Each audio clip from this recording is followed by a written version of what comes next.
Commander. I very much enjoyed sharing that ice brandy with you. But I hope I wasn't too unprofessional. Brandy goes straight to my head. It's nice to see you let your hair down. Guess I hadn't realized how much those feelings needed airing. But I didn't give you much of a chance to vent. So tell me now. What do you think? Everyone's depending on us.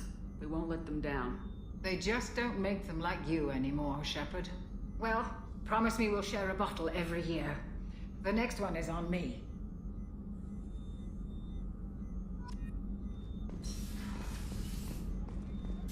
Rupert, there's something different with tonight's meal. Seems like you put in more food and less ass. Yeah, how can I help you, Commander? Do you have everything you need? Absolutely. Since you set up my kitchen with proper supplies, thanks again. I won't take any more of your time. Back to work.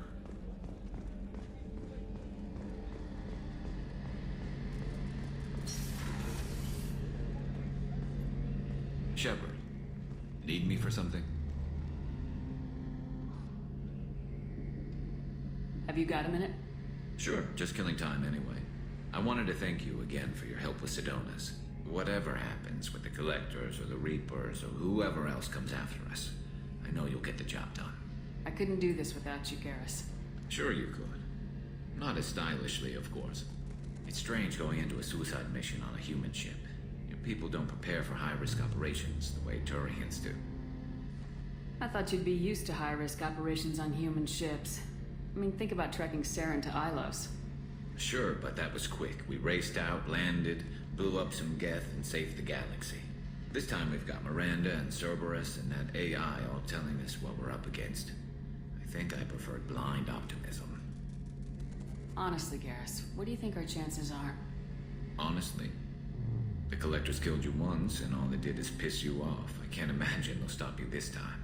But an unmapped area, advanced technology, and the Collectors. We're going to lose people. No way around that. Not a happy analysis, I know. Don't worry. I won't spread it around. And I'm with you regardless. Do you ever regret leaving CSAC or the Turian military? Not for a minute. When it comes down to it, Shepard, I don't think I'm a very good Turian. When a good Turian hears a bad order, he follows it. He might complain, but he knows his place. I just don't see the point in staying quiet and polite. Not when the galaxy is at stake. How did Turian crews get ready for high-risk missions? With violence, usually. Turian ships have more operational discipline than your alliance, but fewer personal restrictions. Our commanders run us tight, and they know we need to blow off steam. Turian ships have training rooms for exercise, combat sims, even full-contact sparring. Whatever lets people work off stress. You mean Turian ships have crewmen fighting each other before a mission? It's supervised, of course. Nobody's going to risk an injury that interferes with the mission, and it's a good way to settle grudges amicably. I remember right before one mission, we were about to hit a Batarian pirate squad. Very risky. This recon scout and I had been at each other's throats. Nerves, mostly. She suggested we settle it in the ring. I assume you took her down gently? Actually, she and I were the top-ranked hand-to-hand specialists on the ship. I had reach, but she had flexibility. It was brutal. After 9 rounds, the judge called it a draw. There were a lot of unhappy bettors in the training room. We ended up holding a tiebreaker in her quarters. I had reach, but she had flexibility. More than one way to work off stress, I guess.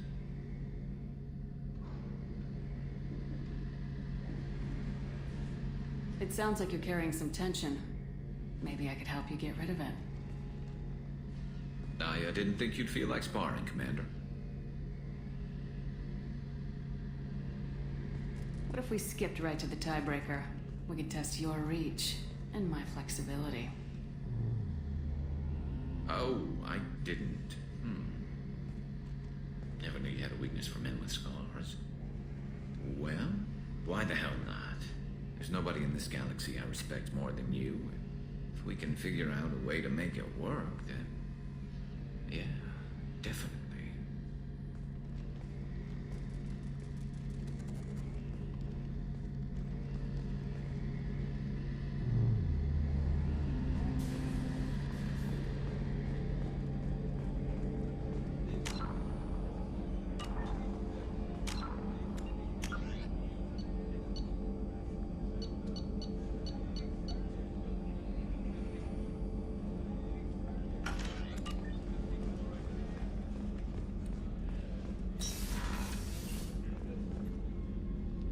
Thanks again, Shepard. Taking the time to help me with my sister. I couldn't have reached Oriana in time without your help.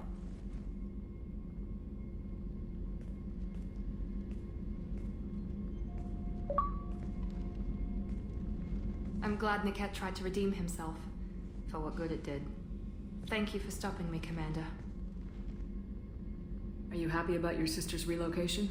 She has what I wanted her to have. A normal life, and the freedom to choose her own path. And she knows she has an older sister. A friend. Are you gonna talk to her again? I honestly don't know. For once, I haven't planned that far ahead. I'll deal with it after our mission. I have to stay focused, and she needs time to adjust to her new home.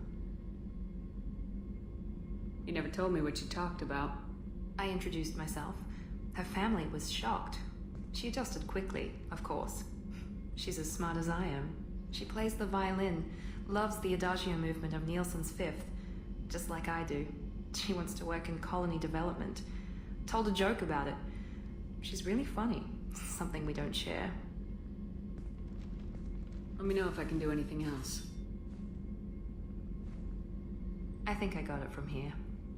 My father has no chance at finding her family in their new location. But thank you, Commander.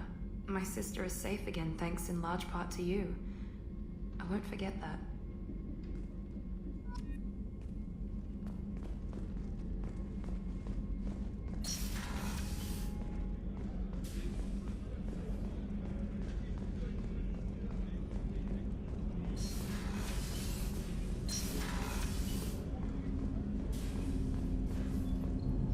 Do you need something? Have a few minutes to talk? Certainly. If you don't mind my saying, you don't really seem like an assassin. You've spent too much time fighting thugs who think custom-painted armor makes them professionals. The Hanar trained my body for this role since I was 6 years old. You've been killing since you were 6? Of course not. I didn't make my first kill until I was 12. They were training me. I was not to be used and thrown away. I was an investment. You were a child, not an investment. I've given you the wrong idea. They valued me, yes, as a resource, but also as a person. They regretted their need for me. The Hanar? Excessively polite, worship the Protheans? They don't seem the type who train assassins. Every species trains assassins.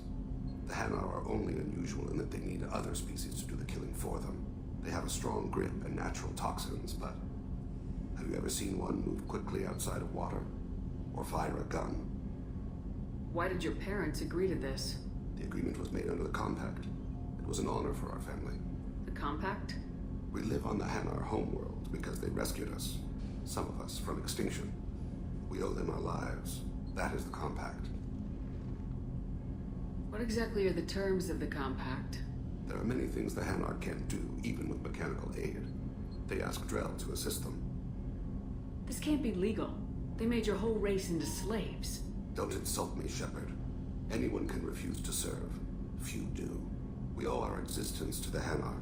We are proud to repay the debt. The way you describe it, the Hanar sound like weaklings. Out here, they are. But if you could see them in the encompassing, the oceans of Kaje, you would see them differently. A stream of silver in the dark, looping, diving. So fast the eye can't follow. Laughter like the squeals of a child vibrates the water.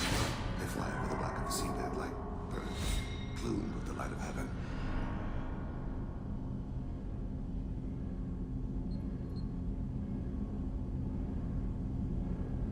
This can't be legal. They made your whole race into slaves. Don't insult me, Shepard. Anyone can refuse to serve. Few do. We owe our existence to the Hanar. We are proud to repay the debt. Why was your race going extinct? Overpopulation. That must sound trite to you. Humans developed mass effect drive before the problem became acute. Our homeworld, Rakana, had few resources.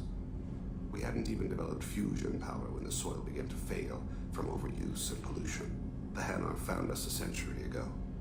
They sent hundreds of ships, evacuated thousands of us. Billions more had to be left behind. What's the state of Rakana now? Do you read your philosophers? A man named Thomas Hobbes?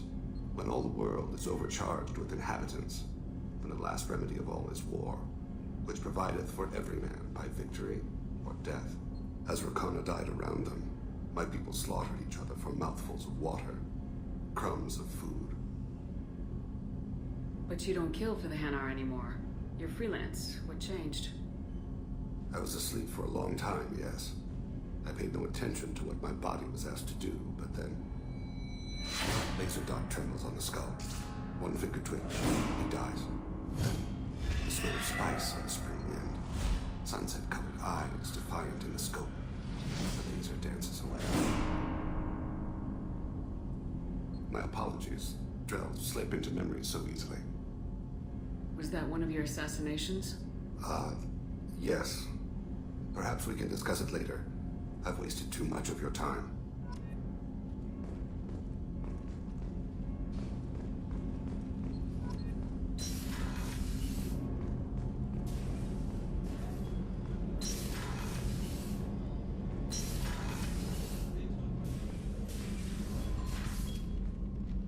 Morinth haunted my dreams and waking hours equally. For the first time in 400 years, I am free. I am a ruined vessel of sorrow and regret, but I am free. It is not a feeling I can describe. You did your duty. What about your feelings? One of my daughters is dead. My hopes, my dreams were all bound up in my children. Still, my feelings have always come after my duty. The same is true of you. Was it worth it?